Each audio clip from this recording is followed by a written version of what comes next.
আপনার লিডারদেরকে বলবেন যে তোমার রক্তের মধ্যে হারাম আছে কিনা, কিন্তু আমরা চ্যালেঞ্জ দিয়ে বলবো এই রক্তের মধ্যে কোনো হারাম নাই, কোনো হারাম নাই।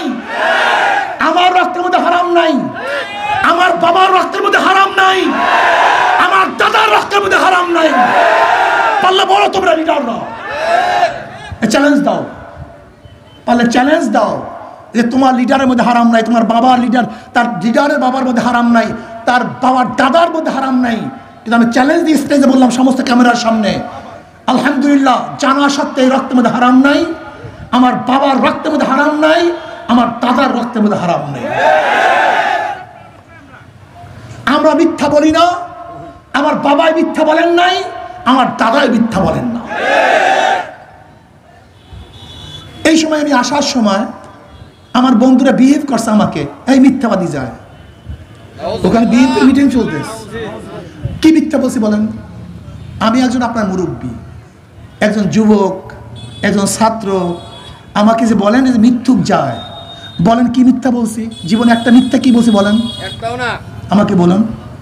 আপনারা বলছেন হুজুর এই কথা বলছেন, আপনি কি বলছেন? বলছেন চাঁদা তুলে পল্টনে চলে যায় লন্ডন। ভাইয়া কথা তো আমার না, আমি বক্তব্য হিসেবে বলেছি। আমি এই কথা বলার সময় বলছি বাবা আমার এই কথা না, আমি বিএনপিকে বলছি যে এই কথা উঠতেছে, সতর্ক হন। যেরকম অপর মেয়ের ব্যাপারে যারা বন্ধু থাকে তারা বলে খবরদার আম্মা আপনার মেয়ের ব্যাপারে কিন্তু কথা উঠতেছে, সতর্ক হন। এটা সতর্ক করার জন্য আমার এই বক্তব্য না। আমি বারবার বলেছি এই বক্তব্য আমার না, যখন এই কথা বলছি যে আপনাদের বিরুদ্ধে এই কথা উঠতেছে, সতর্ক হন। আপনারা সতর্ক হন নাই, দোষটা কি আমার? আজকে বাংলাদেশের অবস্থা কি কম বেশি আমরা সবাই জানি। বাংলাদেশের ভূখণ্ড অবস্থাও অনেকে আমরা জানি। এই দেশ বারবার পরিবর্তন হয়েছে। ব্রিটিশ 200 বছর শোষণ করেছিল। ব্রিটিশদের বিরুদ্ধে প্রথম আন্দোলনের সূচনা করেছিল মুসলমানদের আন্দোলনের ভিত্তিতে ব্রিটিশ এদেশ থেকে পালাতে বাধ্য হয়েছিল। ভেবেছিলাম দুর্নীতি থাকবে না,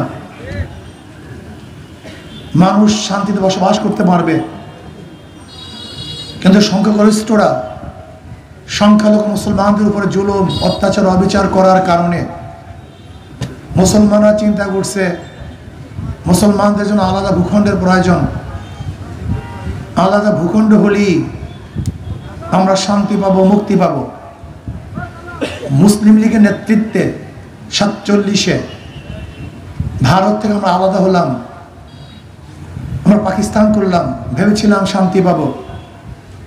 কিন্তু পশ্চিম পাকিস্তানের লোকগুলি পূর্ব পাকিস্তানের সাথে বৈষম্য করছে। আবার 71-এ পশ্চিম পাকিস্তানকে ভাগ হলাম, আমরা স্বাধীন হলাম, ভেবেছিলাম শান্তি পাবো, মুক্তি পাবো। এই ভূখণ্ড বারবার পরিবর্তন হয়েছে। বহু দলের শাসন আমরা দেখেছি। আমরা মুসলিম লীগের শাসন দেখেছি, আমরা আওয়ামী লীগের শাসন দেখেছি, আমরা বিএনপি শাসন দেখেছি, আমরা জাতীয় পার্টির শাসন দেখেছি, আমরা জোটের শাসন দেখেছি।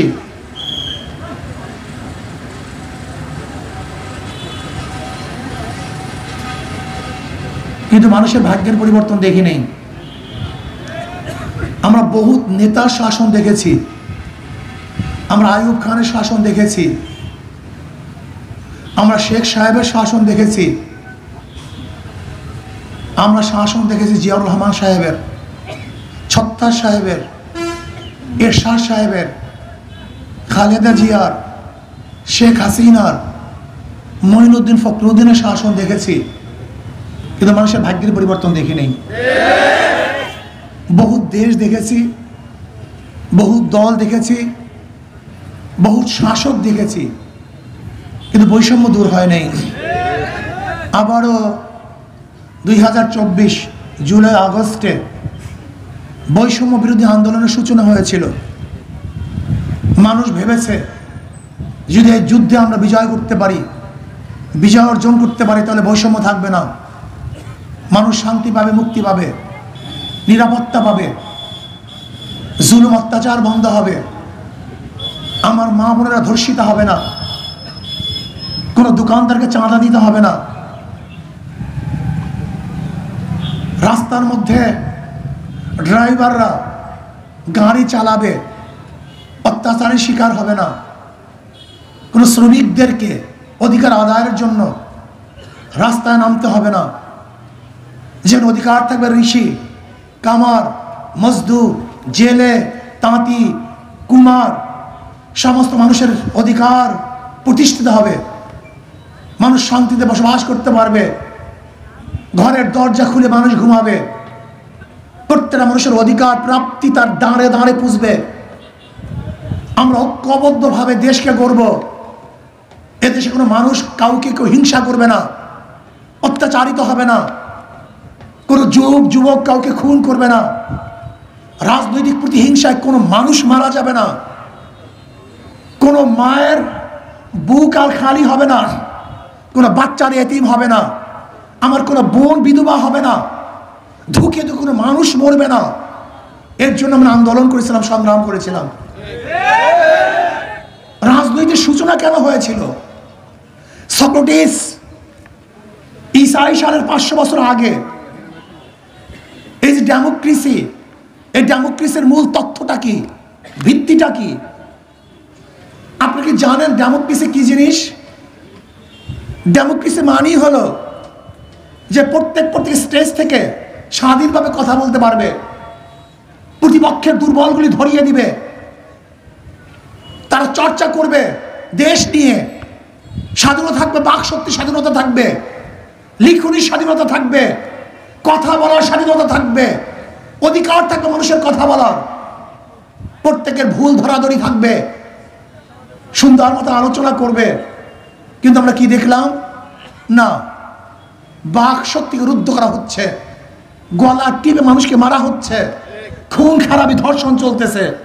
এর জন্য কি আন্দোলন করেছিলাম? হ্যাঁ, তোমরা কোথায় ছিল বাবা? তুমি দেখো নাই সেই 5 তারিখে আগস্টের 4-3 সে আগস্টের বিপ্লবের মধ্যে আমরা সামনের কাতারে ছিলাম। তুমি কি দেখেছো? বুলেটের সামনে আমরা ছিলাম, তোমরা কোথায় ছিলাম? আজকে যে লিডাররা বড় বড় কথা বলেন, কোথায় ছিলেন আপনি বলুন? আপনি ছিলেন এসির মধ্যে আর আমরা ছিলাম বুলেটের সামনে।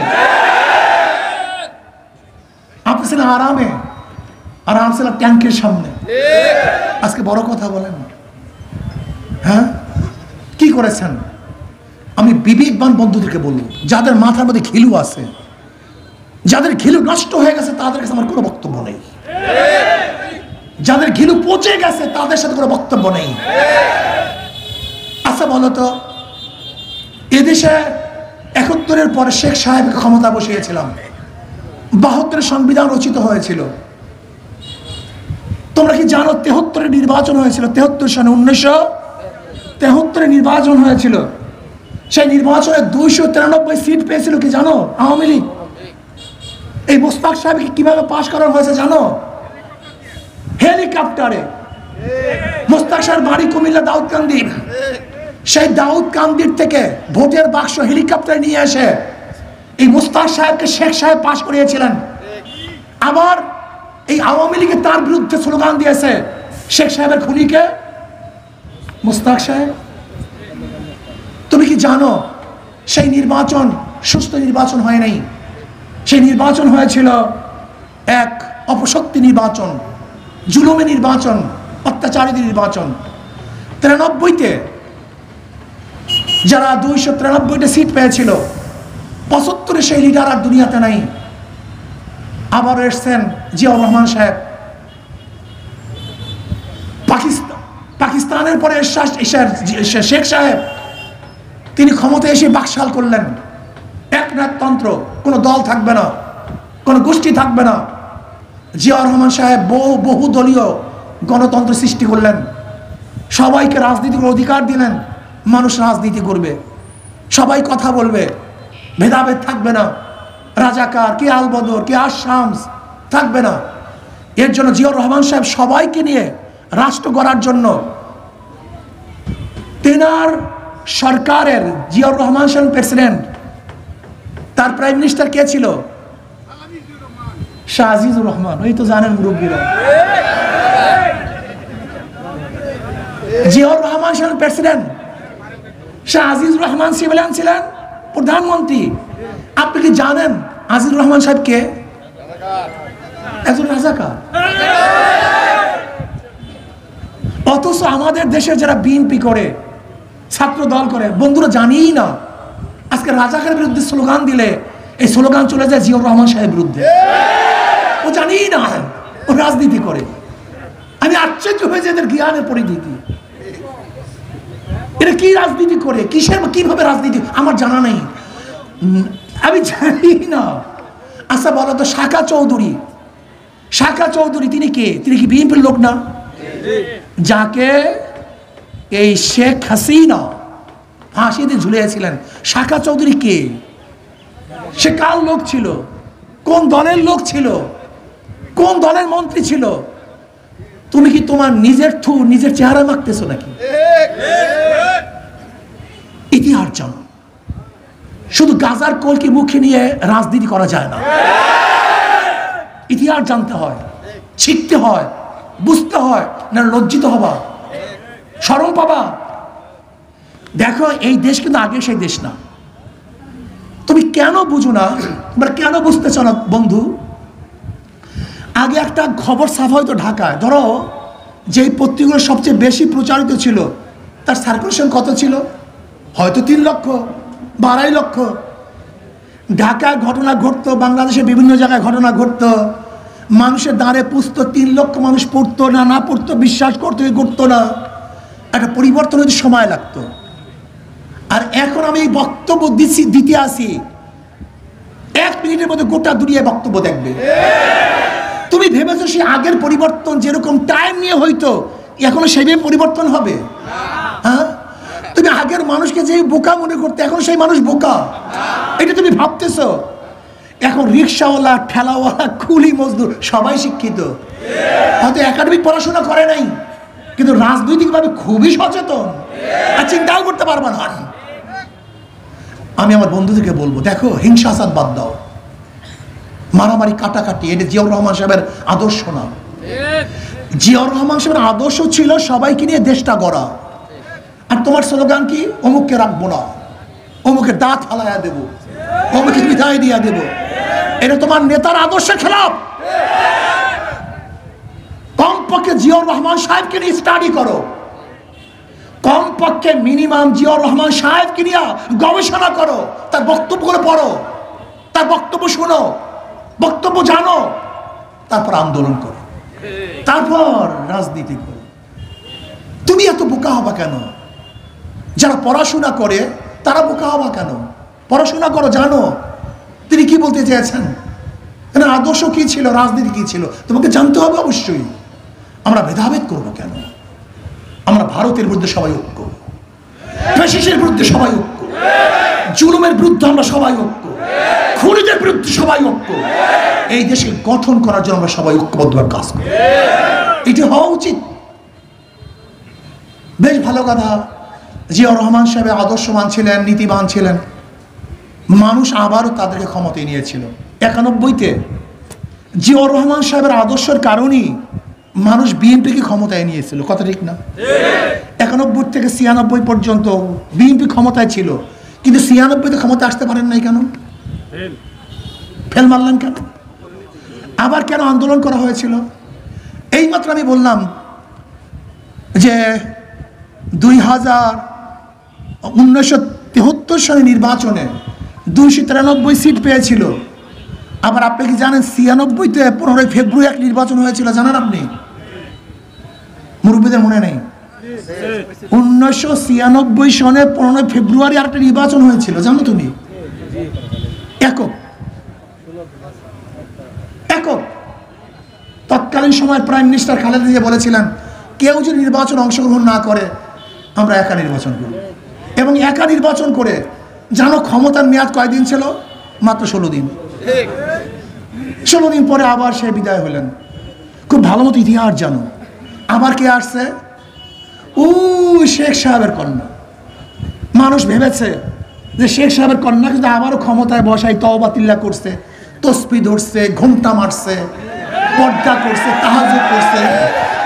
যদি এবার তাকে ক্ষমতায় বসাই তাহলে হয়তো বা দেশ ভালো হবে। 96-তে তাকে ক্ষমতায় বসালাম, আবার 2001-এ মানুষ তাকে ভোট দেয় নাই কেন? আবারও নিয়ে আসছি কাকে? ওই যে 91 থেকে 96 পর্যন্ত যে ফেল করছিল, পাশ করে নাই, কিন্তু কি করছে? তাকে আবারও নিয়ে আসছে। মানুষ ভেবেছে একবার ফেল করছে, হয়তো বা বোঝে নাই, পারে নাই, আবারও ক্ষমতায় নিয়ে আসলাম। আচ্ছা 2001 থেকে 2006-এর মধ্যে কারবার শেষ, আবার আন্দোলন সংগ্রাম, চলে আসছে কে? মঈনুদ্দিন ফখরুদ্দিন। উভয় বলুক, উভয় গৃহবন্দী, 2 থিওরি, উভয়কে হটাও। আচ্ছা আপনি বলেন তো, যে ব্যক্তি 91 থেকে 96-তে ফেল করছে, আবার 2001 থেকে 2006 পর্যন্ত ফেল করছে, আগামীতে রেজাল্ট কি হবে? আপনারাই বলেন রেজাল্টটা কি হবে? না পাস, এবার ফার্স্ট ক্লাস ফার্স্ট হবে, এবার ফার্স্ট ক্লাস ফার্স্ট হবে, ঠিক না? রাগ করিয়েন না, পারেন তো শুধু পেশি শক্তি ব্যবহার করতে, বুদ্ধি শক্তি ব্যবহার করেন। পেশি শক্তি দিয়ে সরকার থাকতে পারে না। শেখ হাসিনা পেশি শক্তি দিয়া ক্ষমতায় থাকতে পারে? মেধা শক্তি লাগবে, বুদ্ধি শক্তি, আদর্শ শক্তি, নীতি শক্তি। আপনারা কেন ক্ষমতা দেখাতে চান না? আপনারা পেশি শক্তি ব্যবহার করবেন। বিএনপির এটা কাজ না, পেশি শক্তি ব্যবহার করা বিএনপির কাজ না, এটা জিয়াউর রহমানের আদর্শ না। আপনাদের জিয়াউর রহমানের আদর্শ মানেন না। হ্যাঁ, এই সময় আমি আসার সময় আমার বন্ধুরা বিহেভ করছে আমাকে, এই মিথ্যাবাদী যায়, ওখানে বিএনপি মিটিং চলতেছে, কি মিথ্যা বলছি বলেন? আমি একজন আপনার মুরব্বী, একজন যুবক, একজন ছাত্র, আমাকে যে বলেন যে মিথ্যুক যায়, বলেন কি মিথ্যা বলছি? জীবনে একটা মিথ্যা কি বলছি বলেন? আমাকে বলুন। আপনারা বলছেন হুজুর এই কথা বলছেন, আপনি কি বলছেন? বলছেন চাঁদা তুলে পল্টনে চলে যায় লন্ডন। ভাই এক কথা তো আমার না, আমি বক্তব্য হিসেবে বলেছি। আমি এই কথা বলার সময় বলছি বাবা আমার এই কথা না, আমি বিএনপিকে বলছি যে এই কথা উঠতেছে, সতর্ক হন। যেরকম অপর মেয়ের ব্যাপারে যারা বন্ধু থাকে তারা বলে খবরদার আম্মা আপনার মেয়ের ব্যাপারে কিন্তু কথা উঠতেছে, সতর্ক হন। এটা সতর্ক করার জন্য আমার এই বক্তব্য না। আমি বারবার বলেছি এই বক্তব্য আমার না, যখন এই কথা বলছি যে আপনাদের বিরুদ্ধে এই কথা উঠতেছে, সতর্ক হন। আপনারা সতর্ক হন নাই, দোষটা কি আমার? আমার উপর দোষ দেন কেন? শোনেন একটা কথা বলি, জামালপুরের মানুষ, আপনার লিডারদেরকে বলবেন যে তোমার রক্তের মধ্যে হারাম আছে কিনা, কিন্তু আমরা চ্যালেঞ্জ দিয়ে বলবো এই রক্তের মধ্যে এখনো হারাম নাই, এখনো হারাম নাই। আমার রক্তের মধ্যে হারাম নাই, আমার বাবার রক্তের মধ্যে হারাম নাই, আমার দাদার রক্তের মধ্যে হারাম নাই। পারলে বলো তোমরা লিডাররা, চ্যালেঞ্জ দাও, পারলে চ্যালেঞ্জ দাও যে তোমার লিডারের মধ্যে হারাম নাই, তোমার বাবার লিডার তার লিডারের বাবার মধ্যে হারাম নাই, তার বাবার দাদার মধ্যে হারাম নাই। কিন্তু আমি চ্যালেঞ্জ দিয়ে স্টেজে বললাম সমস্ত ক্যামেরার সামনে, আলহামদুলিল্লাহ জানা সত্ত্বে এই রক্তের মধ্যে হারাম নাই, আমার বাবার রক্তের মধ্যে হারাম নাই, আমার দাদার রক্তের মধ্যে হারাম নাই। আমরা মিথ্যা বলি না, আমার বাবাই মিথ্যা বলেন নাই, আমার দাদাই মিথ্যা বলেন না। বললাম তো বের করে দাও কোনটা মিথ্যা বলছে, বলো। উদ্ধৃতি দিলে সে মিথ্যাবাদী হয় না, অমুক এই কথা বলছে সেই কথা তার হয় না। গল্প পড়ো না, সাহিত্য পড়ো না, কবিরা কি করেন, সাহিত্যকার কি করেন, এতটুকু পড়াশোনা করো না? উদ্ধৃতি কি নিজের কথা হয়? হ্যাঁ, দেখো যেই বক্তব্যগুলো দিচ্ছি খুব ভালো মতো বোঝার চেষ্টা করো। আমরা কাউ শত্রু না, আমরা সবাই বন্ধু। জুলাই বিপ্লব একসাথে করছে, আজকে বিচ্ছিন্ন হবো কেন? আজকে একজন আরেকজন শত্রু হবো কেন? জুলাই বিপ্লবের উদ্দেশ্য কি ছিল? মানুষকে রক্ষা করা, এই দেশকে গঠন করা। আসো আমরা সবাই মিলে জিলে দেশকে গঠন করি।